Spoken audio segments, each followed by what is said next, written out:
les amis et bienvenue sur ma chaîne, moi c'est Sokokay et aujourd'hui je reviens avec une vidéo sur l'Australie bien évidemment. Comme vous pouvez le voir dans le titre aujourd'hui, je vais vous aider en fait à trouver du taf en Australie. Ce sera sûrement séparé en 3 ou 4 vidéos, on va aborder 3 ou 4 thèmes en fait sur justement le monde du travail en Australie. Plusieurs thèmes où on va apprendre à déjà où et comment trouver du travail, donc où trouver les annonces, ce sera dans cette vidéo aussi. Et après on parlera de votre CV, de l'entretien d'embauche et surtout de comment éviter les arnaques. Tout simplement on va séparer en 3 points. Les travails saisonniers, donc plutôt le fruit picking, donc les cueillettes, enfin vraiment les travails que vous cherchez juste pour vous faire un peu de thune le temps du voyage. Les travails on va dire un peu plus évolutifs où il y a moyen d'avoir des sponsoring, ou alors si vous avez déjà un visa de travail en Australie qui vous permet de rester plus longtemps, peut-être un travail qui vous fasse un peu évoluer ou même évoluer en anglais, enfin bref. Plus un travail évolutif mais quand même ouvert à pas mal de monde. Et ensuite on va aller plus dans les travails vraiment CDI quoi, c'est à dire vous êtes installé en Australie et vous cherchez un travail dans votre domaine. Donc je vais vous raconter vite fait pendant cette vidéo mon parcours, mais pour vous dire là où j'en suis vraiment aujourd'hui.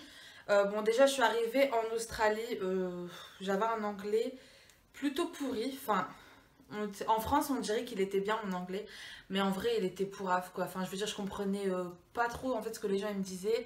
Et j'avais un peu du mal à tenir une conversation ou à m'exprimer, ou alors je parlais très très lentement en fait, j'avais du mal à trouver mes mots. J'ai fait des travails dans la restauration, dans le fruit picking, dans le service client, et aujourd'hui, ça fait 5 ans que je vis en Australie. Mon niveau d'anglais je dirais est très bon. On va dire mon anglais c'est peut-être Christina Cordula, comment elle parle français, c'est comment moi je parle anglais. Voilà, on va dire que c'est à peu près mon niveau, pour vous donner une idée. Et donc aujourd'hui je suis en CDI, donc à temps plein, dans la plus grande entreprise de télécommunications d'Australie.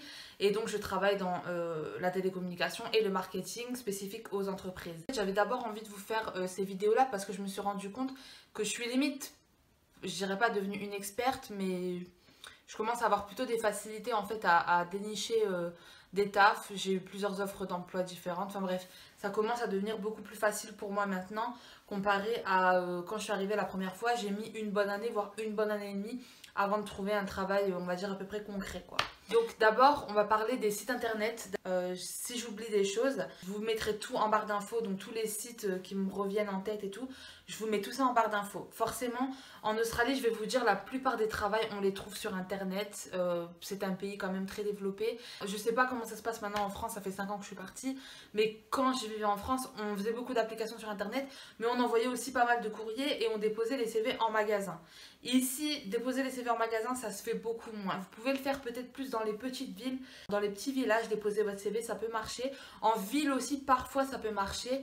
Mais voilà, c'est plus une perte de temps. Je vous conseille plutôt de regarder les annonces sur internet. Donc, les sites à regarder, on va d'abord aller dans la catégorie des travails saisonniers. Par exemple, le fruit picking, restauration, kitchen hand. Son kitchen hand, ça va être en gros des plongeurs, hein, voilà. Là, je vous conseille vraiment Gumtree. Gumtree, c'est vraiment un site où il y a toutes les annonces de travail pas sérieux entre guillemets. C'est des employeurs qui vont poster un petit peu leur annonce gratuitement.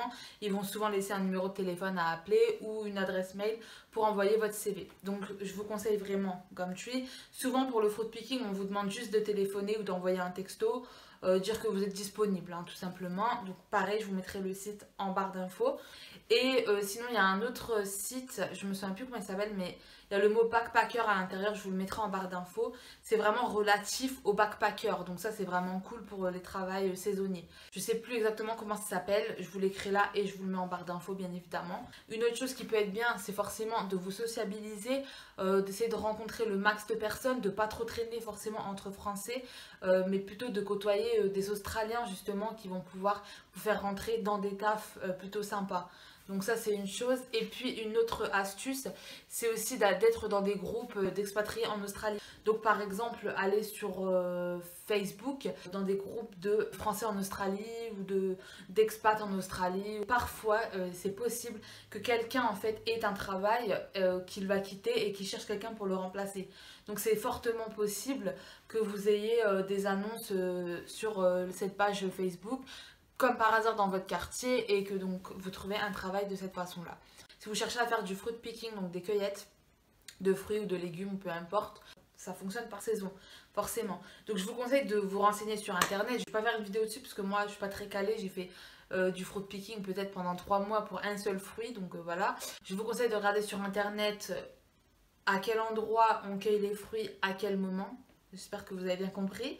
Et d'aller dans ce coin-là. Donc si vous êtes dans ce coin-là, vous pouvez un petit peu faire les fermes des alentours, toquer aux portes en fait des fermes et leur demander, donc les fermes ici c'est plus des champs, hein, et leur demander si ils cherchent des gens pour travailler. Sur 5, il y a de fortes chances qu'il y en ait au moins une qui vous rappelle.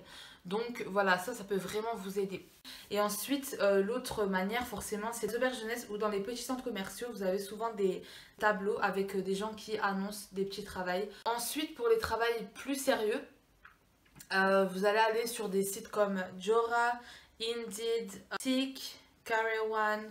Vous allez plus trouver des travails sérieux sur ces sites-là, surtout sur Seek. Seek, c'est vraiment un site, on va dire, plus cher pour les employeurs. Donc, vous allez trouver des travails vraiment plus, des CDI, des choses comme ça.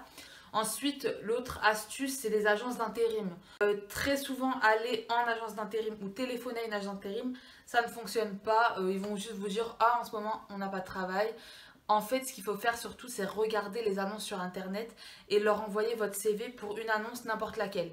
Quand ils vont regarder votre CV, ils vont vous enregistrer avec eux, mais ils vont pas forcément vous envoyer au travail, là où vous avez déposé votre application. En fait, ils vont regarder votre profil, vous faire des petits tests physiques, si c'est pour un travail plus physique, des petits tests d'anglais aussi probablement, donc il faut avoir un anglais un petit peu plus développé quand même.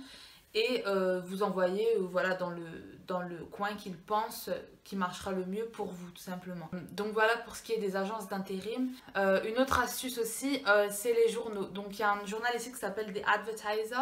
Il y a souvent des travails en fait à la fin. Vous pouvez regarder un petit peu les petites annonces dans les journaux. Pareil, c'est souvent une adresse email ou un numéro de téléphone que vous pouvez appeler. Mais franchement, la plupart des travails, vous allez les trouver en ligne. Donc voilà pour les astuces que j'ai pour trouver les annonces de travail. Ça va être plutôt des vidéos courtes. Je vais vous parler très rapidement des 3 types de travail en cette fin de vidéo.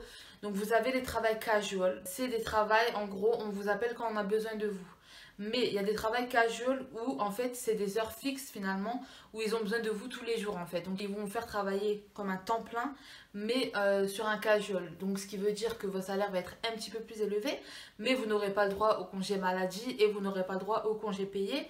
Et s'ils ont envie de vous virer dans 1 heure ou de ne jamais vous rappeler, ils peuvent le faire. Voilà, il n'y a pas vraiment de préavis pour vous virer du taf, quoi. Ensuite, forcément, vous avez les CDI, donc c'est ce qu'on appelle les full-time jobs ou permanent jobs. C'est comme un CDI, il faut vous donner un préavis pour vous virer. Très souvent, il y a ce qu'on appelle le probation period. Donc c'est une période de 6 mois où on va vous mettre un petit peu au test avant de vraiment vous mettre permanent. Voilà. Ça veut dire que pendant ces 6 mois-là, on peut vous virer n'importe quand. Vous êtes quand même à temps plein, mais c'est comme un CDD, quoi. Voilà. Puis après, vous avez les part-time permanents, pareil. Donc là, vous travaillez forcément part-time, donc peut-être 20 heures, 30 heures par semaine, mais en mode permanent. Donc vous avez des congés payés, des arrêts maladie, et vous avez aussi droit au préavis avant de vous faire virer. Donc voilà pour les différents types de tâches. J'espère que cette vidéo vous a plu, j'espère qu'elle vous a aidé. Si vous avez d'autres idées pour trouver des travails, forcément mettez-les en commentaire.